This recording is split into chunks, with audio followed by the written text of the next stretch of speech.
Assalamualaikum warahmatullahi wabarakatuh. Syukur alhamdulillah. Allahumma shalli ala sayyidina Muhammadin wa ala sayyidina Muhammad. Baiklah adik-adik, kita lanjut ke materi 3 ya. Materi 3 ekonomi. Kalau minggu kemarin adik-adik sudah mempelajari tentang pendapatan nasional. Sekarang kita menginjak ke materi berikutnya, yaitu distribusi pendapatan. Jadi setelah pendapatan nasional itu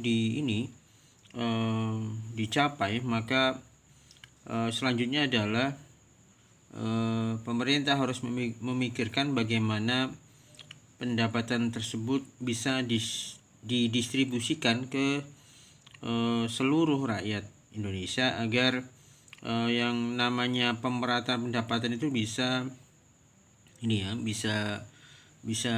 tercapai, bisa dirasakan oleh seluruh rakyat. Jadi distribusi pendapatan nasional itu adalah salah satu unsur yang penting untuk mengetahui tinggi atau rendahnya kesejahteraan atau kemakmuran suatu negara. Ya, distribusi pendapatan yang merata kepada masyarakat akan mampu menciptakan perubahan dan perbaikan suatu negara, seperti peningkatan pertumbuhan ekonomi, pengentasan kemiskinan, mengurangi pengangguran dan sebagainya. Distribusi pendapatan ini penting sekali ya adik-adik, karena ini menyangkut keadilan sosial ya. Karena negara punya kewajiban keadilan di bidang ekonomi ya, dalam hal ini adalah pendapatan itu bisa dirasakan, bisa dicapai oleh seluruh rakyat. Ada beberapa konsep untuk mengetahui distribusi pendapatan itu apakah sudah merata atau tidak ya.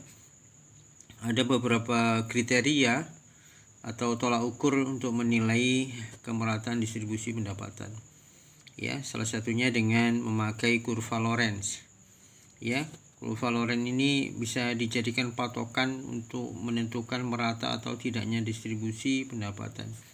Jadi kalau ada kolom arsir ya, yang ini semakin lebar, maka ini bisa disimpulkan bahwa pendapatan itu tidak merata. Ya, pendapatan itu tidak merata. Ya, ada juga dengan memakai koefisien atau rasio Gini ya. Ya, kalau jadi dari rasio ini misalkan ditemukan bahwa lebih kecil dari 0,4, maka tingkat ketimpangan antara masyarakat yang memperoleh penghasilan pendapatan yang tinggi dengan rendah itu, maka ketimpangannya disimpulkan adalah rendah. Apabila koefisiennya ditemukan 0,4 atau kurang dari 0,5, maka tingkat ketimpangannya sedang. Ya, kalau lebih besar dari 0,5 maka tingkat ketimpangannya tinggi. Jadi antara kalau ini hasilnya rasionya ditemukan lebih dari 0,5, maka kesenjangan antara yang miskin, masyarakat yang miskin dengan yang kaya itu sangat timpang ya. Ketimpangannya tinggi sekali. Ya, ada juga kita bisa memakai kriteria dari Bank Dunia ya.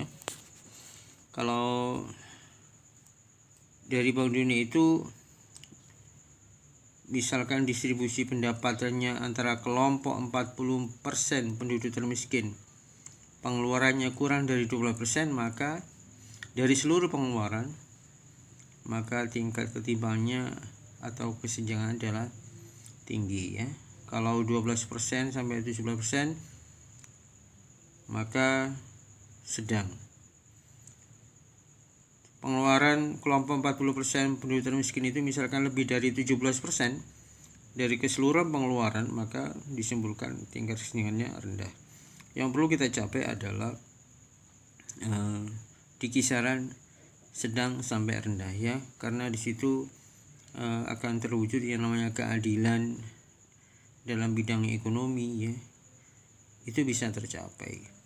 Jadi seluruh kesenjangan antara masyarakat miskin dan masyarakat yang masuk golongan kaya itu rendah. Itu yang kita inginkan, karena ketimpangan ekonomi itu akan menimbulkan masalah-masalah yang sangat pelik ya, masalah-masalah sosial yang bisa menjadi pemicu terjadinya masalah-masalah yang lebih serius ya. Ketidakmerataan distribusi pendapatan itu ada beberapa penyebab ya. Ya, ada beberapa penyebab. Di antaranya adalah tingginya angka pertumbuhan penduduk. Ya, jadi kalau jumlah penduduk ini, tingkat kelahiran baru penduduk ini tidak terbendung, maka sementara kemampuan kita untuk menghasilkan untuk barang, kemampuan kita untuk meningkatkan pendapatan nasional itu rendah, maka akan terjadi ketimpangan di sini ya, karena pendapatan yang diperoleh itu tidak bisa memenuhi dari kebutuhan dari jumlah penduduk yang peningkatannya kita tidak bisa kendalikan. Ada juga penyebabnya karena inflasi. Inflasi itu adalah kenaikan harga barang-barang secara menyeluruh. Ya, jadi barang-barang semakin tidak bisa terbeli, makanya terutama bahan pokok ya, ini sangat krusial sekali. Kita harus bisa menekan bahwa inflasi terhadap barang-barang kebutuhan pokok ini bisa kita kendalikan. Ketidakmerataan distribusi pendapatan juga karena rendahnya mobilitas sosial. Ya, maksudnya ketidakmerataan pembangunan itu sehingga ada beberapa daerah yang pesat pertumbuhan ekonominya, tapi di beberapa yang lain itu rendah. Ada beberapa faktor lain juga ya, seperti pengangguran yang tinggi, pertumbuhan penduduk yang tinggi, dan seperti yang tadi dijelaskan, ketidakmeratanya pembangunan di daerah-daerah itu menyebabkan ketimpangan dari distribusi pendapatan.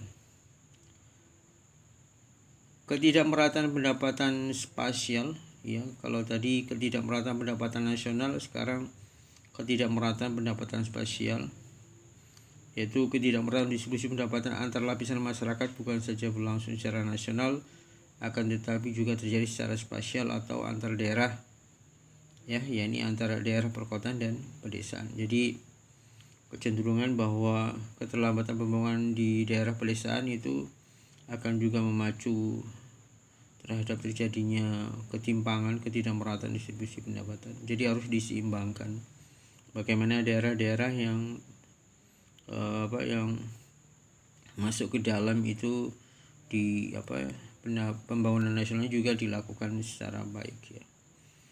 Ada juga ketidakmerataan pendapatan regional atau secara antar wilayah ya, itu terjadi ketidakmerataan ya. Contoh pembangunan di Pulau Jawa itu pesat, tetapi di daerah-daerah di luar Pulau Jawa seperti Sumatera, NTT, NTB itu lambat, itu akan menyebabkan ketidakmerataan pendapatan regional ya. Oke. Selanjutnya kita bahas mengenai ketimpangan pembangunan. Ketimpangan antar wilayah tadi itu merupakan aspek umum yang terjadi ya dalam kegiatan ekonomi suatu daerah, yang memang kita agak sulit untuk menghindarinya ya. Tetapi memang tugas pemerintah adalah bagaimana ketimpangan pembangunan itu tidak terjadi, meskipun ada beberapa faktor yang menyebabkan terjadinya ketimpangan. Di antaranya geografis, ya, historis, politik, kebijakan pemerintah, administrasi sosial dan ekonomi. Geografis ini terutama kalau di Pulau Jawa mungkin jalan-jalan sudah bisa ya, jalan tol sudah bisa akses ke wilayah-wilayah yang masuk ke dalam, tapi di luar Jawa mungkin karena faktor geografisnya, mungkin daerah pegunungan, daerah yang banyak sungai, itu juga bisa menjadi faktor terjadinya ketimpangan pembangunan. Beberapa faktor tadi ini, geografi, historis, politis, kebijakan pemerintah ini memang seharusnya diperhatikan agar tidak terjadi ketimpangan. Tujuannya adalah agar yang namanya pemerataan pendapatan nasional itu bisa dicapai, bisa dirasakan keadilannya oleh seluruh masyarakat. Baik adik-adik, itu bahasan kita untuk hari ini. Tetap semangat belajar, perkaya diri dengan sumber-sumber komunikasi, sumber-sumber informasi ya, untuk mengetahui materi, untuk lebih memperdalam materi kita hari ini. Silakan kerjakan rangkumannya dan kerjakan di Google Classroom. Terima kasih atas perhatiannya. Pak Budi akhiri. Wassalamualaikum warahmatullahi wabarakatuh.